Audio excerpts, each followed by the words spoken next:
Ezequiel, capítulo 47. 10 para frente. Ezequiel, capítulo 47. Antes nós meditávamos Ezequiel, capítulo 37. Agora Ezequiel, capítulo 47. Ele me fez voltar até a entrada do templo, Deus. E eu vi água vertendo por debaixo da soleira do templo, em direção leste. Pois a fachada do templo estava voltada para o leste. A água corria do lado direito do templo, ao sul do altar. Ele me fez sair pela porta norte e dar uma volta por fora, até a porta que dá para o leste, onde eu vi a água jorrando do lado direito. Quando o homem saiu em direção leste, com uma corda de medir na mão, mediu 500 metros e me fez atravessar a água que chegava até os tornozelos. Mediu outros 500 metros e me fez atravessar. A água chegava até os joelhos. Mediu mais 500 metros e me fez atravessar. A água chegava até a cintura. Mediu outros 500 metros. E era um rio que não se podia atravessar, porque as águas haviam crescido tanto que se tornaram um rio impossível de atravessar, a não ser a nado. Ele me disse: viste, filho do homem? Depois me fez caminhar de volta pela margem do rio. Voltando, eu vi junto à margem muitas árvores, de um lado e do outro do rio.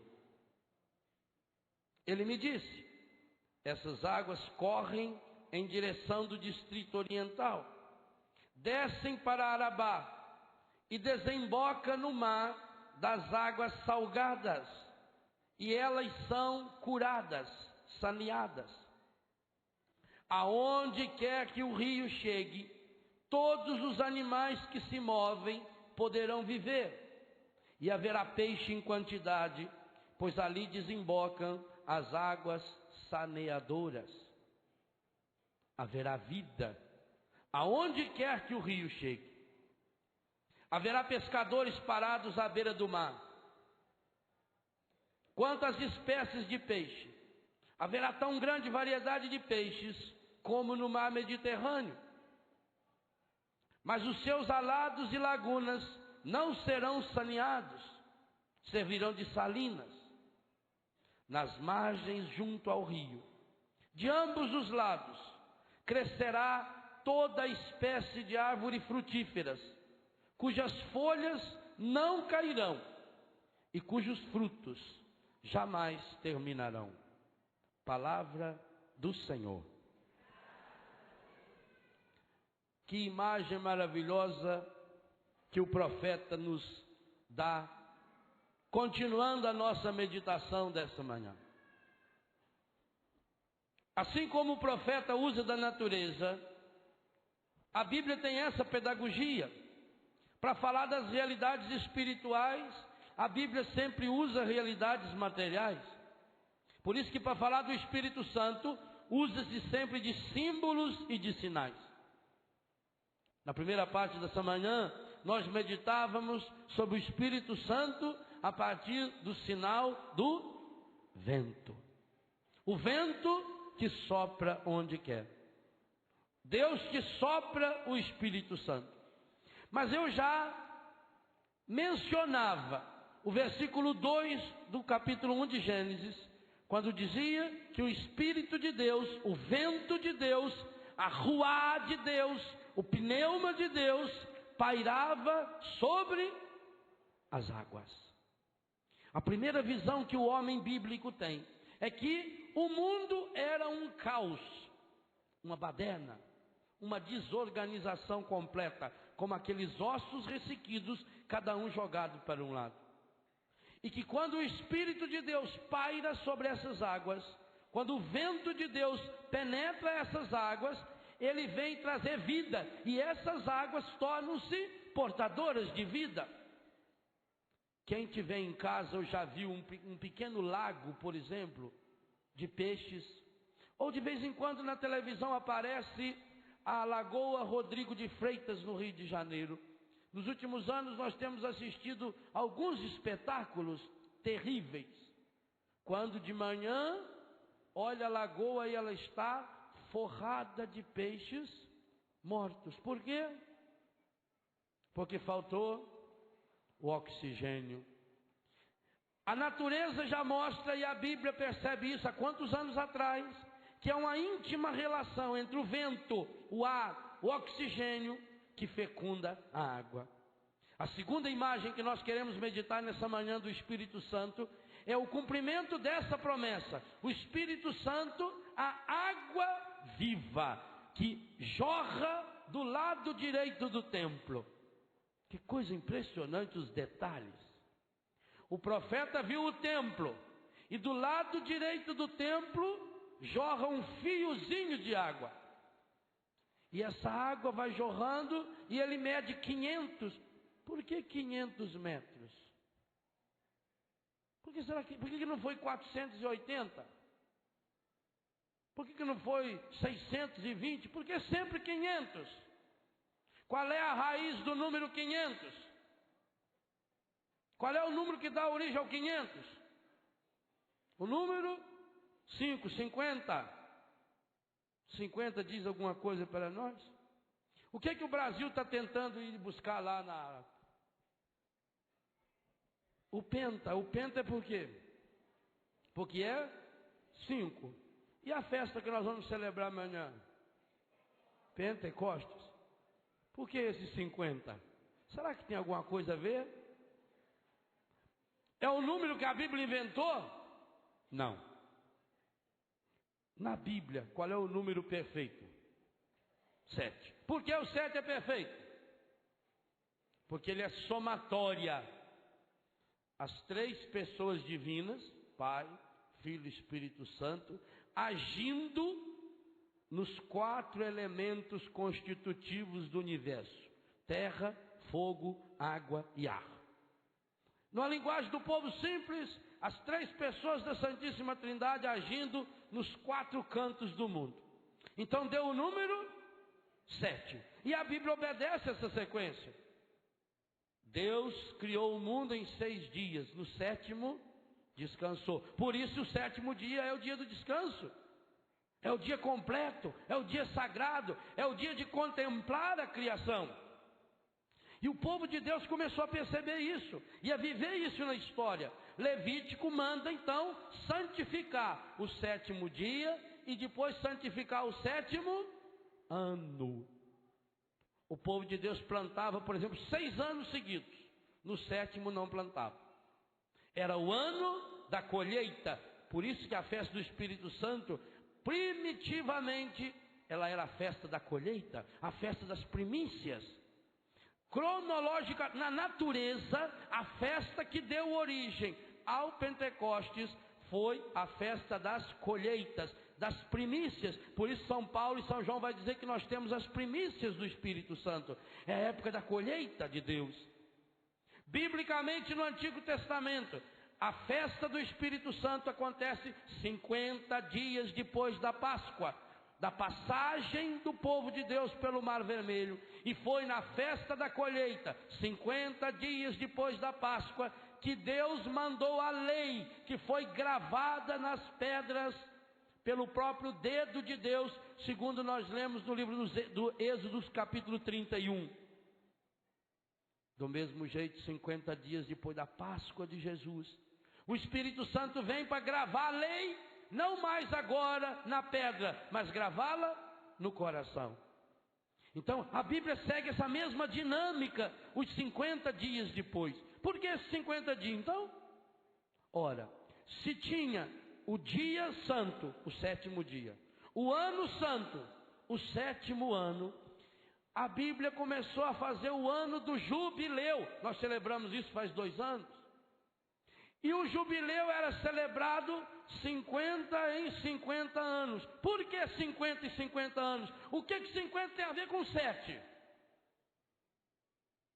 Se 7 é perfeito, mais perfeito do que o 7 é 7 vezes 7. E quanto que é 7 vezes 7? É 7 elevado a si mesmo, a sua potência. 7 vezes 7? Ora, então depois do 49º ano, nós teríamos o grande ano do jubileu. Por isso que o jubileu é de 50 em 50 anos. Pio XII depois vai convidar a fazer de 25 em 25, para que mais gente pudesse participar dessa graça. E até porque 25 com 25 vai dar sempre 50. Então não é um número inventado assim não. A raiz desse número tem algo bonito, tem algo forte. E aqui já aparece esse indício. Os 500 metros que ele manda medir. E ele manda medir 4 vezes. Nos dá essa ideia. Assim como Deus, o Espírito pairou sobre as águas da criação, completou a obra da criação. O Espírito que desceu e trouxe a lei na pessoa de Moisés, 50 dias depois da Páscoa. O Espírito que vem gravar a lei de Deus no nosso coração, 50 dias depois da ressurreição de Jesus. Agora nós precisamos cada dia viver esse Pentecostes. Com Jesus inaugura-se um evento que vai além do tempo, da cronologia do tempo. O Cristo, porque Ele é o mesmo ontem, hoje e sempre, esse Pentecostes não está mais ligado agora a uma data, a um tempo, mas a cada vez em que completa em nós esse tempo de Deus. São Paulo vai dizer que chegada a plenitude do tempo, quer dizer, quando plenificou o tempo, Jesus nasceu de uma mulher. O profeta vê, do lado do templo, o templo está lá em Jerusalém, lá no alto. Ele olha para o templo e ele vê sair do lado do templo um riozinho de água. Mediu 500 metros, repito, a metragem aí é só por causa da perfeição do número 7. 7 vezes 7, 49, 50 é sempre mais perfeito. Por isso que também Pedro vai perguntar, perdoar 7 vezes, Jesus exagera, 70 vezes 7 vezes. Percebe? 70 vezes 7, 490. 49, é essa a perfeição. Então ele olha e percebe, está um riozinho que está molhando só as canelas. Ou melhor, da canela para baixo. Lá na sua terra, cachorro é do rabo para trás ou é do rabo para frente? Para trás? Cachorro é do rabo para frente, do rabo para trás não tem nada. Não é? O cachorro é do rabo para... Pode olhar, na sua terra é assim. Não é, Ricardo? Do rabo para trás não tem nada. O cachorro é do rabo para frente. Ora, se ele diz que a água chegou no calcanhar, se chegou até no calcanhar, significa o quê? Que do calcanhar para baixo, então essa água primeiro vai molhar as nossas raízes. O vento joga a semente, mas se essa semente cai num chão duro, Jesus falou em Mateus 13, a semente cai no chão duro, logo já vem um encardido e pega. O encardido tem uma profissão, segundo Jesus em Mateus 13, ele é ladrão da palavra. Então precisa que a água fecunde a terra. Por isso que eu gosto demais dessa música que o Flavinho fez.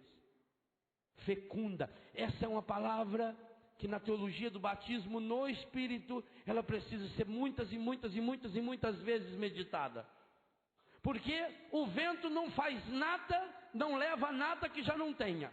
A água é a mesma coisa. O vento movimenta. O vento não estraga nada. O vento só leva aquilo que foi mal feito. Eu já perguntei uma vez, vocês sabem como é que chama aquele mato que vai matando o pasto, que dá no pasto e vai destruindo o pasto? Como é que chama? Chama-se preguiça. Preguiça de arrancar ele. Se você arrancar, ele não faz nada. A mesma coisa, o vento do Espírito Santo só destrói aquilo que já não presta. Então louvado seja Deus que ele destrói. O que é bem feito ele não destrói. Jesus diz que virá esse vento, que virá essa chuva. Então a primeira dimensão desse batismo, que molha até as canelas, significa que o Espírito Santo vai fecundar as nossas raízes, curar as nossas raízes. Nós precisamos pedir muito, e eu tenho visto poucos grupos fazendo isso, pedindo o batismo no Espírito Santo nas suas raízes, naquilo que solidifica. Gente, isso é fundamental. Vocês lembram da visão de Nabucodonosor, quando chamou lá Daniel? Aliás, primeiro chamou lá os sacerdotes, tudo, os videntes, tudo, e falou: quero que vocês descubram o sonho que eu tive e interprete o sonho para mim. Aí eles, muito inteligentes, falaram: não, o senhor conta o sonho que a gente interpreta. Aí o Nabucodonosor disse: não, senhor, vocês querem enganar eu. Se vocês conseguem adivinhar, adivinhe o sonho.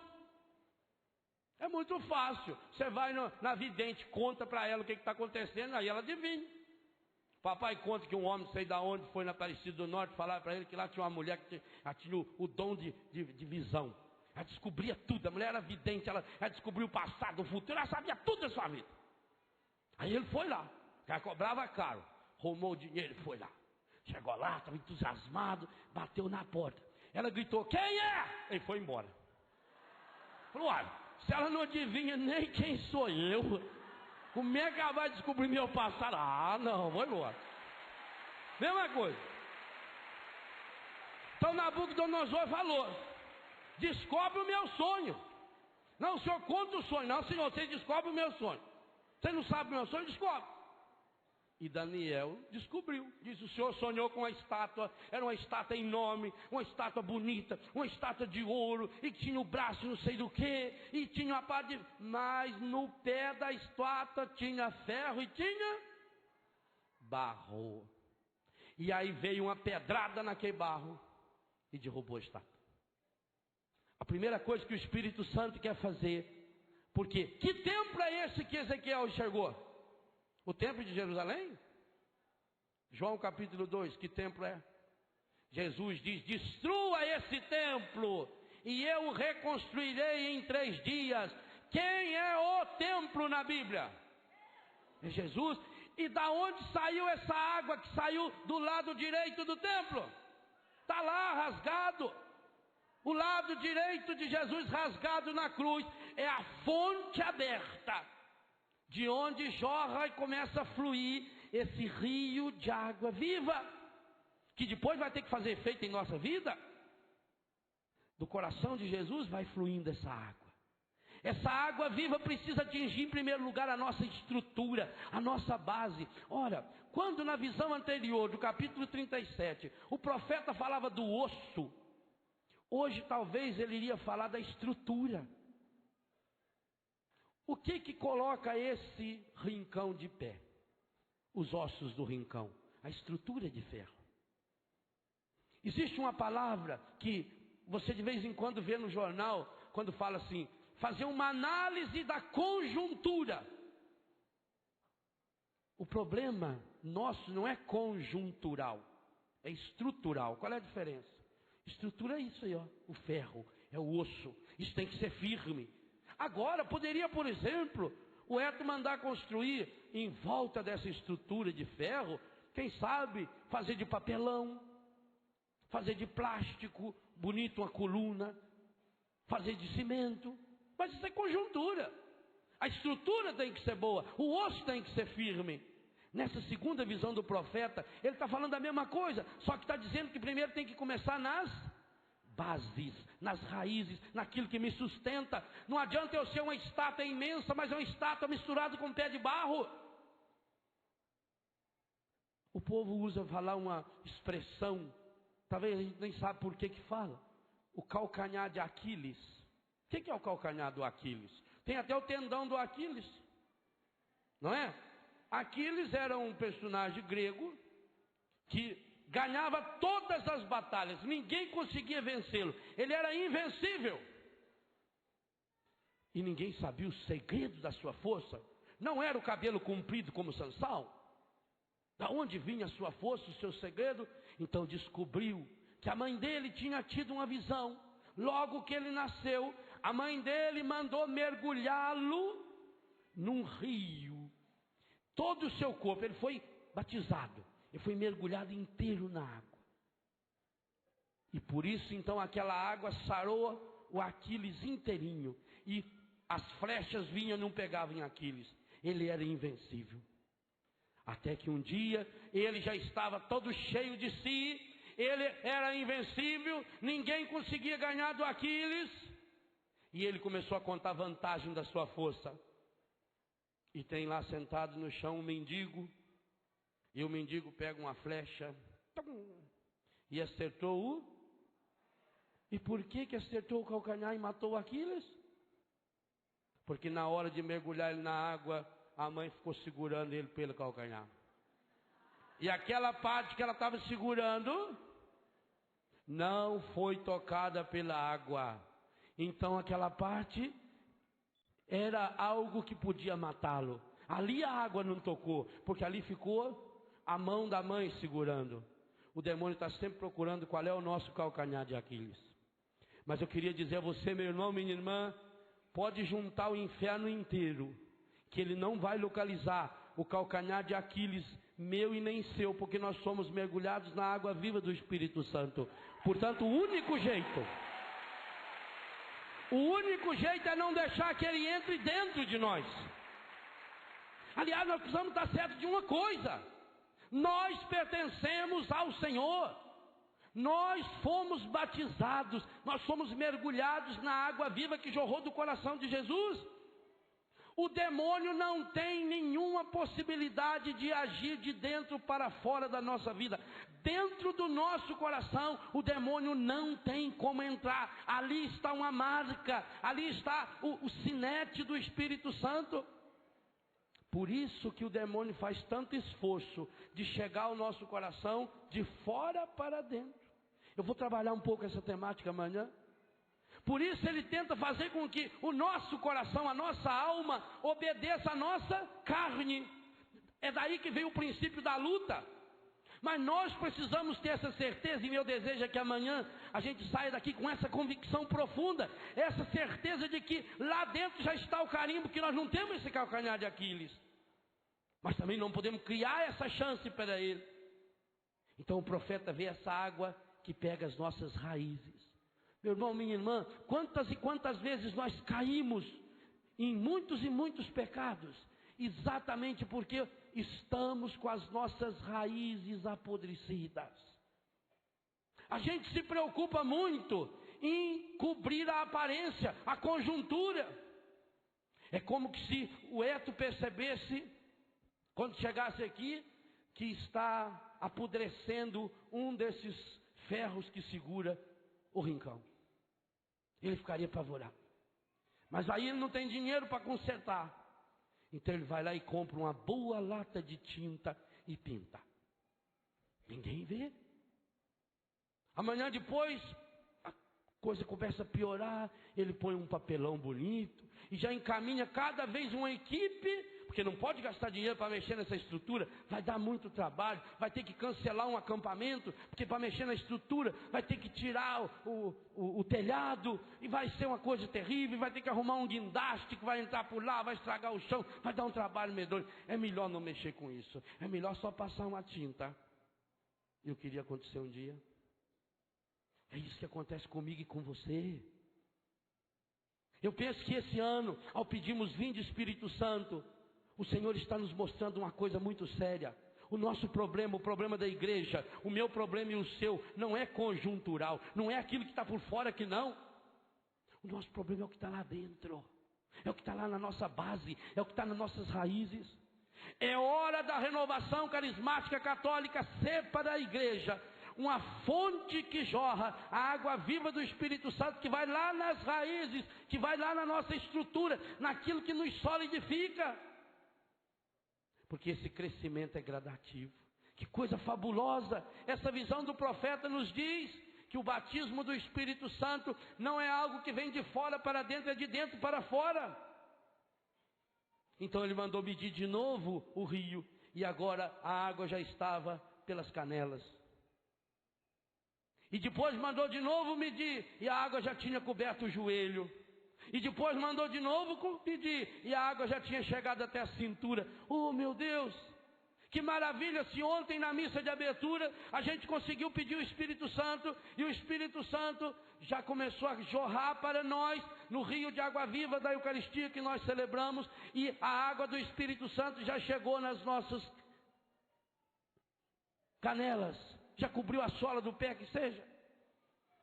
Que bom se nessa manhã, por aquilo que o Senhor vai fazendo conosco, a água já passou da canela, já estiver aí chegando no joelho.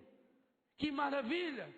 Que maravilha se na missa de hoje à tarde, no show de hoje à noite, a gente puder ter a certeza de que essa água já chegou até a nossa cintura. E que amanhã, o dia de Pentecostes, o dia em que o Brasil ganha a sua primeira santa, a Santa Paulina do coração agonizante de Jesus, a água viva que jorrou do coração, nós também podemos dizer, estamos cheios do Espírito, estamos repletos do Espírito. Agora não dá mais de andar, agora é só nadando, nadando, nadando. E é isso que o Senhor quer fazer, é para isso que o Senhor nos trouxe aqui. O vento impetuoso foi aquele vento que abriu as águas do Mar Vermelho. E o povo passou ali a pé enxuto. Foi um vento que soprou. Talvez você esteja para passar numa situação medonha, difícil. Você não tem saída. Você está muito fraco. Seus ossos estão sequinhos demais. E você só vê aquele rio na frente. Meu Deus, quanto problema. Meu Deus, a minha família está mergulhada nesse mar, nesse oceano de pecado. Meu Deus, é o desemprego. Meu Deus, quanta situação difícil. O vento do Espírito Santo sopra e vai abrindo esse mar. E que coisa linda. O mesmo vento que abriu a água é a única força capaz de mover a água, é o vento. Única força que move a água é o vento. Que abriu é a mesma força que fechou essa água. E o mar sepultou os perseguidores. Meu irmão, minha irmã, Jesus é para nós aquele que sopra sobre nós o vento que vai abrir os oceanos de problemas. Talvez você esteja mergulhado num oceano de pecado. E está até desesperado. Oh, meu Deus, eu não consigo sair dessa, Senhor. O pecado também começou assim. Primeiro aos pouquinhos ele foi entrando na sola do meu pé e foi subindo devagarinho. Eu comecei a fumar um cigarrinho, eu comecei a beber um pouquinho, eu comecei com uma escapadinha, eu comecei com uma coisinha de nada, e aquilo foi indo, e hoje eu já estou atolado até o pescoço. Senhor, eu não tenho mais como passar, eu não consigo mais sair, Senhor. É uma força muito grande que me puxa, Senhor.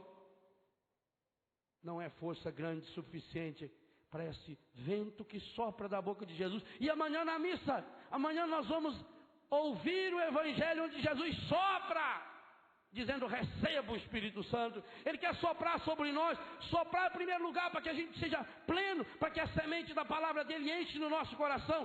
Amanhã vamos celebrar 25 anos de Rádio Canção Nova. Faz 25 anos que o Espírito Santo está soprando aqui, e daqui jogando pelo rádio, nas ondas do rádio ele está jogando o amor, jogando a cura, jogando a libertação. É esse primeiro sopro que o Senhor quer fazer conosco, mas é esse sopro também que o Senhor quer fazer para destruir aquilo em nossa vida que não presta, as estruturas arcaicas, os ossos que estão apodrecidos, que precisa tirar e jogar fora, porque se deixar lá dentro vai piorar. Quantas e quantas vezes a medicina tem que cortar um pedaço do osso da perna da pessoa, porque senão ela morre. Aliás, Madre Paulina, a santa que será canonizada amanhã, teve que tirar um pedaço do seu braço, porque o osso estava podre, e ela ali entendeu que é muito melhor perder um pedaço do braço do que entrar com o braço inteiro no inferno. É preferível perder um pedaço do braço e chegar inteiro no céu.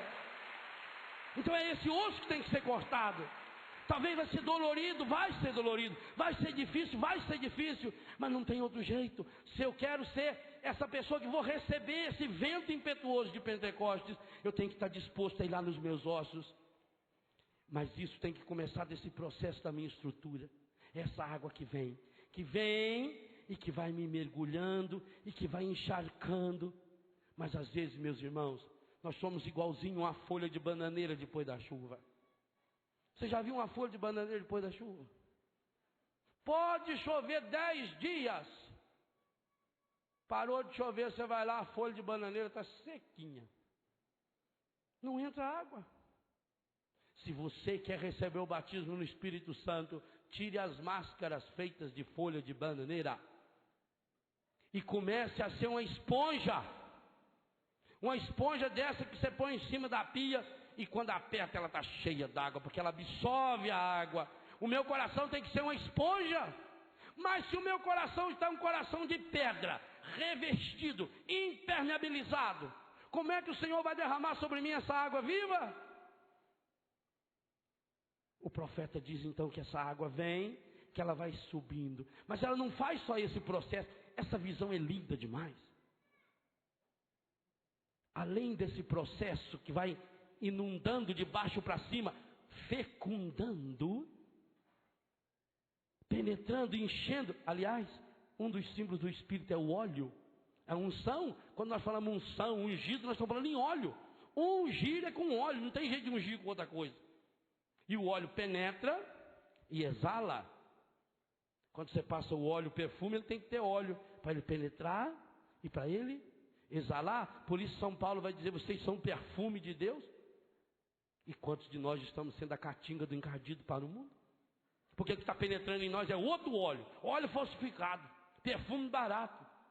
Ou se não, óleo de perfume, mas colocado numa pessoa que não tomou banho. Pensa bem, no final do dia, depois de louvar o Senhor um dia inteiro de braços erguidos, ao invés de tomar banho, você passa o avanço aqui. É pior ainda. É mais terrível ainda. É o que nós estamos fazendo com o perfume do Espírito Santo, colocando num coração sujo. Então o profeta percebe, essa água vai subindo, essa água toma conta de todo o nosso ser. É gradativo. Ali o profeta usou pelo menos 4 etapas. Todas elas relacionadas aos 5, todas elas relacionadas ao Pentecostes. É gradativo, significa o seguinte: nenhum de nós aqui já recebeu a plenitude do batismo do Espírito Santo. Cada vez que nós recebemos o Espírito, nós o recebemos em plenitude. Mas o Espírito Santo é tão grande, é tão infinito, é tão imenso, Ele é Deus, que nunca nós vamos receber ele inteiro. Por isso que nós precisamos e podemos pedir cada vez mais: vinde Espírito Santo, vinde Espírito Santo. Não porque a gente não tem, mas porque nós queremos ter mais. As primícias já estão aqui. Preciso que essas primícias estejam lá nas nossas raízes, que venha subindo em todo o nosso ser. Mas há um segundo movimento que o profeta vê dessa água que jorra do templo. Essa água sai do coração do templo. O templo está em Jerusalém. E começa a descer pelo vale. Meus irmãos e minhas irmãs, o dia que você tiver a graça de ir à Terra Santa, você vai pular de alegria ao ver essa visão. Porque o vale que sai imediatamente depois do templo é o vale cheio de ossos, porque era cemitério. O primeiro lugar que essa água vai tocar é aquele vale, o vale final, que aliás diz que vai ser ali a batalha final do Apocalipse. Ora, eu acredito que sim mesmo, porque o Apocalipse capítulo 22 também fala dessa água viva que vai curar tudo que tiver doente ao seu redor. O profeta então enxerga o templo lá em cima. Do lado do templo começa a sair aquele riozinho fininho, aquele corguinho, e aquilo vai descendo pelo vale e vai enchendo aqueles ossos, e já vai trazendo a vida aqueles ossos, e vai descendo, até chegar aonde diz a palavra? Até chegar no mar das águas salgadas. Que mar é esse? O Mar Morto. Que visão fabulosa! O Mar Morto é o lugar mais baixo do planeta. Está a quase 400 metros abaixo do nível do mar, do oceano. 393 metros abaixo do nível do oceano. Não existe no planeta Terra, não existe no universo um lugar que seja mais baixo do que aonde está o Mar Morto. E por que ele chama Mar Morto? Exatamente por isso. Porque a água cai lá e não tem mais para onde sair. Então ela começa a evaporar. E ela evapora tanto e tão rápido que a chuva que cai não chega a atingi-la.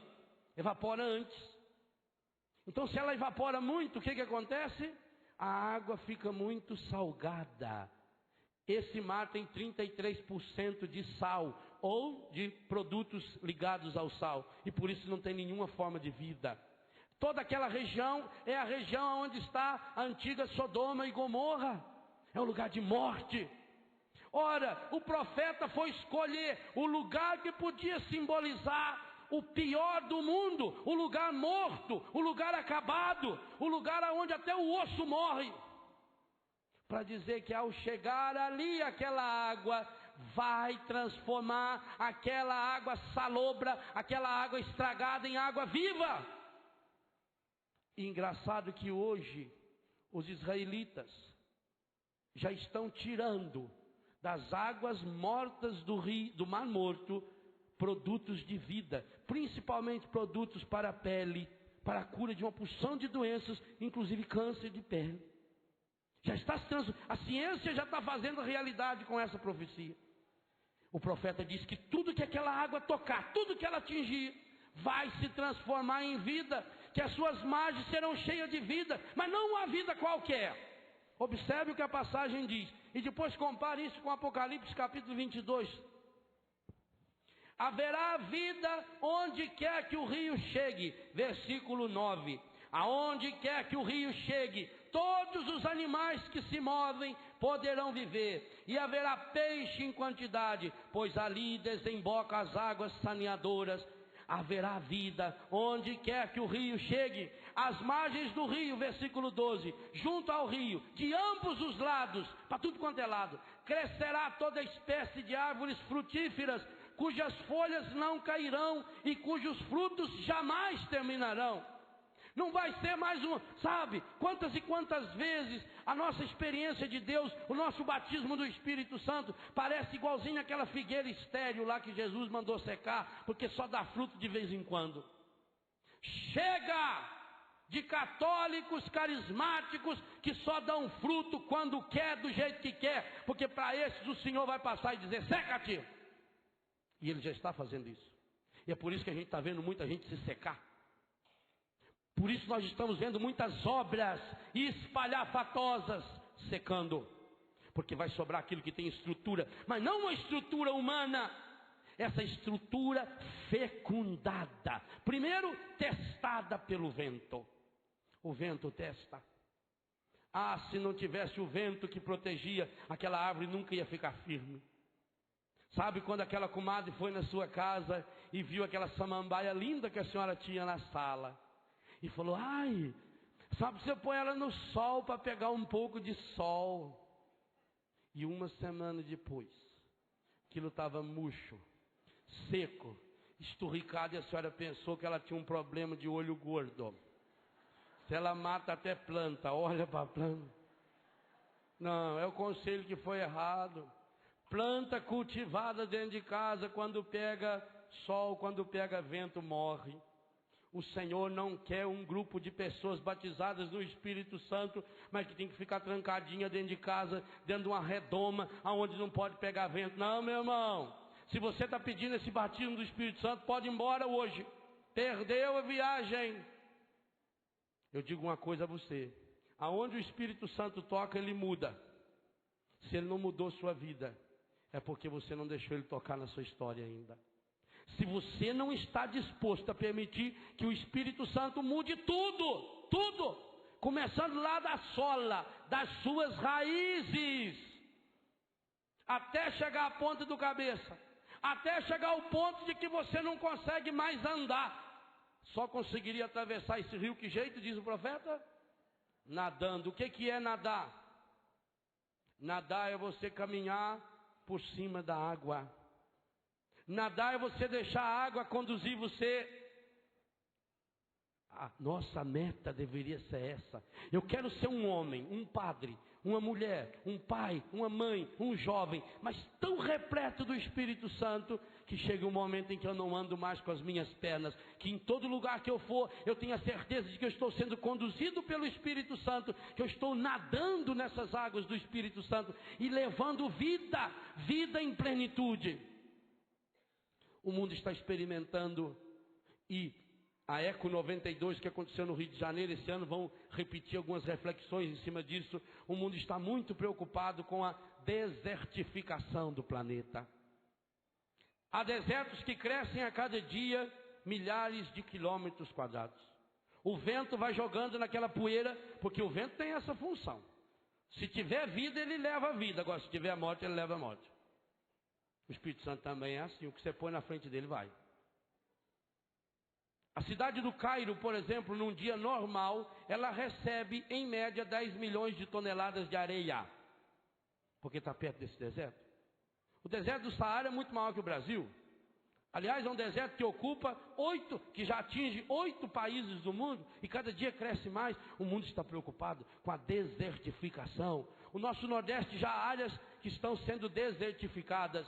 E qual é a causa de se desertificar um lugar? Falta água. Então vamos levar água. Que coisa maravilhosa quando a gente desce hoje no aeroporto de Petrolina, às margens do São Francisco, lá na divisa da Bahia com o Pernambuco, e a gente vê as margens dos rios São Francisco. Petrolina hoje exporta frutas, Petrolina hoje exporta uva, e uva de excelente qualidade. Por quê? Porque estão pegando a água do rio São Francisco e fazendo aqueles regozinhos assim, aqueles pequenos regatos, e levando a água está lá, é só levar. Eu acho um absurdo que o Brasil viva um apagão. Nós temos o rio mais caudaloso do planeta. 25% da água potável que existe no mundo está no Brasil.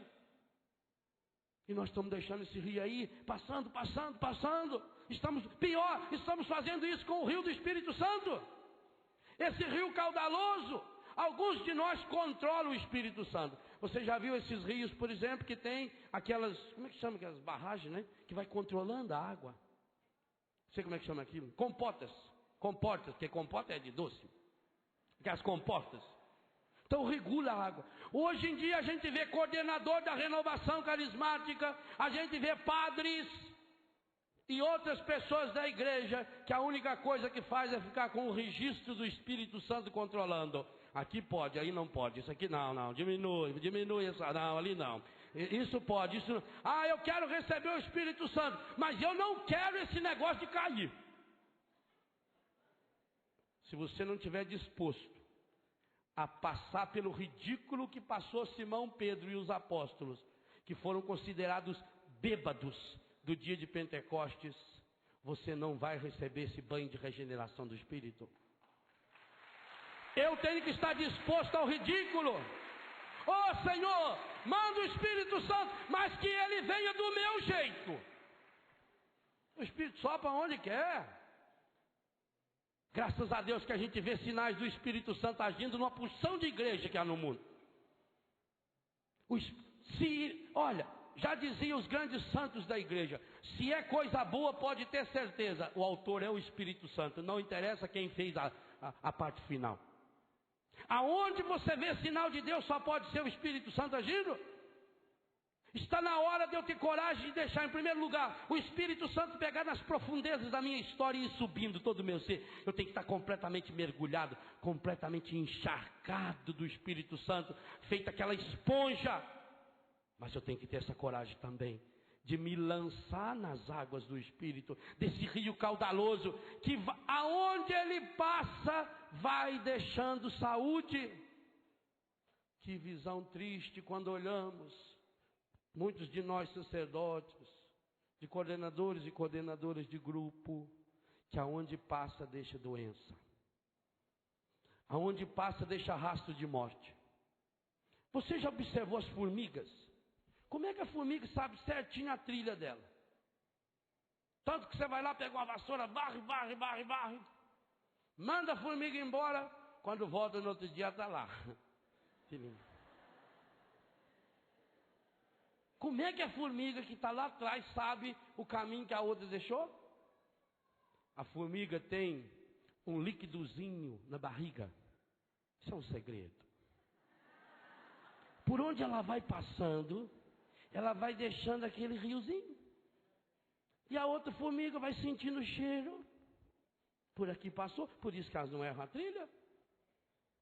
A formiga, quando passa, ela pensa na colega que está vindo, porque ela sabe que, por maior que seja a folha que ela carrega, ela não consegue levar toda a folha que precisa para o formigueiro. Há formigueiros conhecidos no mundo muito maior do que esse rincão, imensos, quilométricos, porque tem um monte de formiga. E a Bíblia fala disso. Aliás, fala da formiga para dizer que a gente tem que deixar de ser preguiçoso, se até a formiga sabe por que trabalha.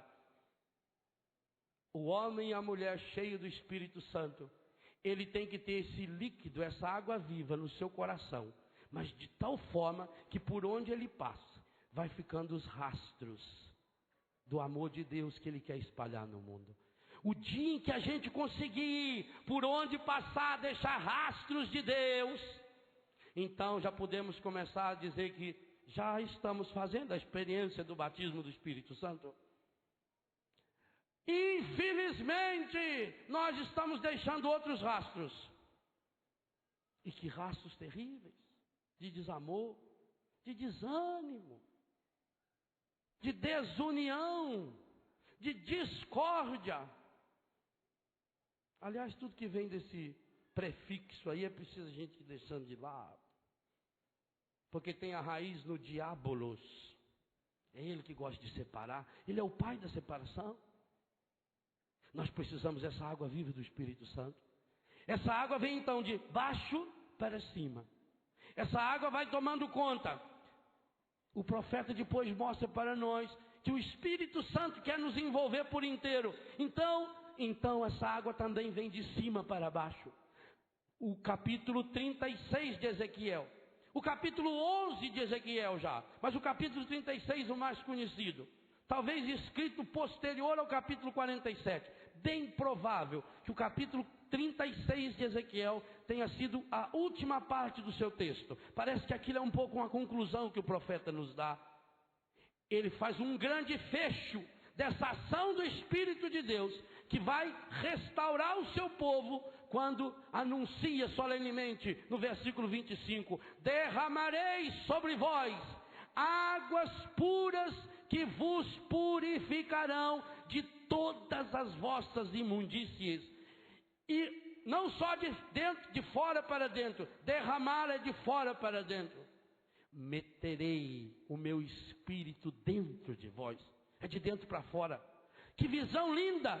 Ezequiel está nos lembrando 580 anos antes de Cristo, que nós precisamos permitir que o Espírito Santo nos envolva por completo, de baixo para cima, dos lados como o vento, de cima para baixo, de dentro para fora. A sede é o coração. Por isso ele promete: eu vou tirar do vosso peito esse coração de pedra. Tirar o coração de pedra, água mole em pedra dura. Às vezes você fica triste: ah, mas eu já pedi tanto para Deus. Continuo com esse problema aqui dentro de mim. Deixa a água do Espírito ir caindo nessa rocha do seu coração. Mergulha o seu coração nessa água viva do Espírito. Peça ao Senhor aquilo que Paulo falava para Tito e para nós, que o Senhor quer dar para nós um banho de regeneração.